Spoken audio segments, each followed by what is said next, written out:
Shalom, selamat pagi Bapak Ibu yang terkasih dalam Tuhan. Bersama dengan saya Ibob David dalam program 5 menit yang memberkati. Diambil dari Kolose 3 ayat 23 sampai 24.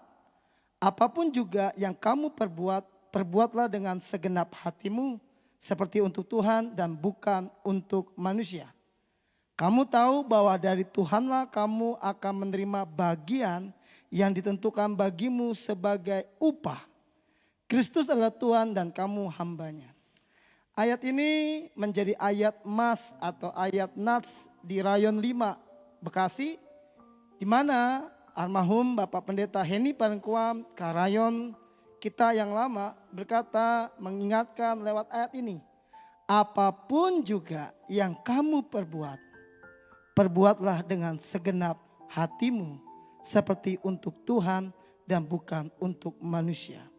Ketika saya lihat tafsiran, terjemahan di yang lain, baik bahasa Indonesia masa kini atau firman Allah yang hidup atau Alkitab yang terbuka, kata segenap hati itu dikatakan sungguh-sungguh, tulus hati dan betul-betul murni hatinya. Ini yang dikatakan oleh ayat ini.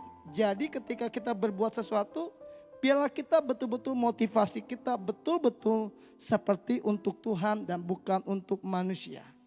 Bukan untuk gembala, bukan untuk gereja, bukan untuk pimpinan, tapi untuk Tuhan.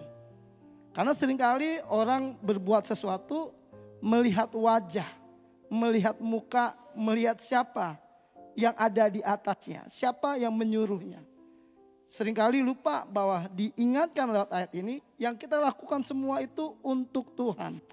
Ketika kita jadi usher, kita jadi pendoa syafaat, ketika kita jadi gembala kul, ketika kita jadi imam musik, ketika kita melakukan apapun semua seperti untuk Tuhan. Ketika kita kunjungan ke rumah sakit, mendoakan orang, melayani orang, biar kita lakukan seperti untuk Tuhan, bukan untuk manusia.